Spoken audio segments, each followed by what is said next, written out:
Grace looks at him, and he slowly raises his gaze to meet hers. What is it? What? I can only carry one. I understand. Grace. Ethan, it's okay. This was the plan. You have the key. You have to go. Grace. Briggs and Degar appear. Hunt! Go! Hunt! Go! Hunt! No, no, Hunt!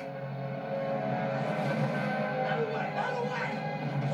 Briggs pushes Grace aside and stands at the open doorway, pointing his gun at Ethan as he wheels through the sky above the wide stretch of river. His face twitches before he lowers his weapon. Degar holds his hand to the side of Paris's neck. Gotta pulse, gotta pulse. Come on, stay with me. As Briggs stares down at Grace, someone standing just behind her offers her his hand.